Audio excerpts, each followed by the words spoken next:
آتے ہیں. ہم یہ دیکھ رہے ہیں کہ international community led by American جو ہے نا وہ ہندوستان کو ایک اچھا گائے جس کو کہتے ہیں گڈ گائے اور پاکستان کو بیڈ گائے جو ہے نا وہ پینٹ کرنے کی کوشش کر رہے ہیں. اس سارے سینیریو میں چین کا رول جو ہے نا بڑا امپورٹنٹ ہے. چند دن پہلے کی خبریں تھیں کہ ہندوستان اور چائنا نے ملٹری ایکسرسائز جوائنٹ ایکسرسائز کی ہیں. اب پاکستان دیکھ رہے ہیں کہ پاکستان کے ساتھ دفاعی معاہدہ ہوا ہے چین کے ساتھ.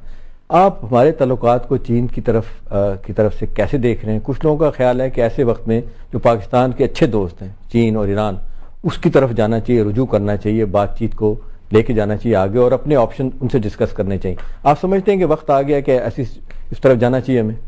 دیکھیے, جہاں تک اس حکومت کا تعلق ہے ایک چیز آپ نوٹ کیجئے کہ پاکستان کی تاریخ میں پہلی مرتبہ یہ موقع آیا کہ جب یہ حکومت آئی تو انہوں نے چین سے اپنا ایمبیسڈر واپس بلا لیا اور کئی ماہ تک اس کی ریپلیسمنٹ نہیں بھیجی.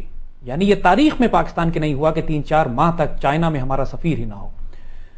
اور چائنا کے ساتھ اس قدر تعلقات کو خراب کرنے کی ڈیلیبریٹلی کوشش کی جا رہی ہے کہ پریکٹیکلی چائنا کی ملٹری کی ہماری ملٹری سے تعلقات تو بہت اچھے ہیں. جیسے کل بھی ہمارے چیئرمین جوائنٹ چیف وہاں پہ جا کے ایک نیوکلیر اور ایک مختلف ڈیفنس پروجیکٹس کے اوپر ہم نے سائن کیا ہے ان کے ساتھ جا کے. لیکن حکومتی سطح پر ڈیلیبریٹ اٹیمپٹس یہ کی جا رہی ہیں کہ پاکستان کے چین سے تعلقات کو خراب کیا جائے. اس کی سب سے بڑی مثال یہی ہے کہ یو این سیکیورٹی کاؤنسل میں پہلی دفعہ چین نے ہماری مدد نہیں کی.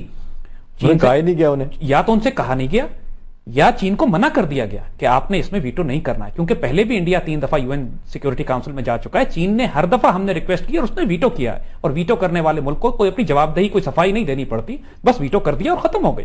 تو چین کے لیے تو کوئی ایشو نہیں تھا, اس نے ہمیشہ ہمارے انٹرسٹ کو دیکھا ہے. یہ حکومت جو اس وقت ہے جان کے پاکستان کے تعلقات چین سے خراب کر رہی ہے, یہ بالکل کنفرمڈ ہے معاملہ. اور چونکہ یہ حکومت جیسے عرض کیا کہ ہر فون کال باؤچر اور ان کی طرف سے آتا ہے اور پالیسیز کم از کم فورن پالیسیز اور نیشنل سیکیورٹی کے بڑے بڑے فیصلے وہاں سے کیے جا رہے ہیں, تو چین سے کیسے تعلقات ٹھیک ہونے دیں گے یہ؟ اور یہاں بھی وہ معاملہ ہے کہ جہاں پر آرمی میں اور اس حکومت میں تصادم بلڈ ہو رہا ہے. اس تصادم کو جان کر بلڈ کیا جا رہا ہے. جماعت الدعوہ پہ جو پابندی لگائی گئی ہے اس کا مقصد پرائمریلی یہی ہے کہ سارک کی ایگریمنٹ کے تحت بھی کہ جو دہشت گرد جماعت ڈکلیئر ہوتی ہے اس کے سپانسرز اور بیکرز کو بھی دہشت گرد ڈکلیئر کیا جا سکتا ہے, اور بالکل فوکس کلیئر ہے. پہلے تو اسٹیبلش کرنا پڑے گا نا. لیکن یہاں پہ دیکھیے جنگل کا قانون چل رہا ہے, کیونکہ جو یہ کہتے ہیں کہ صاحب ثبوت دیے, ہماری حکومت کہہ رہی ہے کہ یو این نے کسی ثبوت کی بنیاد پر ان لوگوں کو دہشت گرد ڈکلیئر کیا ہے, اور جن افراد کو دہشت گرد ڈکلیئر کیا ہے اس میں سے ایک صاحب 6 سال پہلے انتقال کر چکے ہیں. تو اسی سے اندازہ کیجئے کہ کس قدر احمقانہ ثبوت ہوں گے. ثبوت ہی نہیں ہے, یہ تو جنگل کا راج ہے یہاں پہ اس وقت. سو پرائمریلی اس وقت انڈین انٹرسٹ بالکل کامن ہے. انڈینز کو امریکنز کا صرف نیوکلیر کوآپریشن نہیں ہے, اس کے علاوہ بھی کچھ سٹیجز ان کے ریلیشن شپ بڑھ گئے ہیں جو ہم یہاں پہ ڈسکس کرنا چاہیں گے. افغانستان میں جو کمبیٹ آپریشنز کر رہے ہیں جو ٹروپس, وہ امریکن ہیں, برٹش ہیں اور کینیڈینز ہیں, اور ان کی کیجولٹیز ہو رہی ہیں. یہ بری طرح مجھے یاد ہے کہ اب یہ خبریں جو آ رہی ہیں تھنک ٹینک انڈین بتا رہے ہیں کہ انڈیا نے آفر کیا کہ 1.5 لاکھ ہم اپنی فوج افغانستان بھیجنے کے لیے تیار ہیں. اسی کی طرف آ رہا ہوں. ہو یہ رہا ہے کہ امریکنز کو ٹروپس کی ضرورت ہے افغانستان میں, اور انڈینز نے آفر کیا ہے کہ اگر آپ پاکستان کو نیل ڈاؤن کرنے کے لیے, پاکستان کو گھیر کے نقصان پہنچانے کے لیے آپ ہمارے ساتھ راضی ہیں تو ہم افغانستان میں آپ کو ایگزٹ اسٹریٹجی دیں گے, افغانستان میں ہم ٹروپس بھیجیں گے. ایک تو اس سے امریکن, برٹش اور کینیڈین ٹروپس کی کیجولٹیز کم ہو جائیں گی.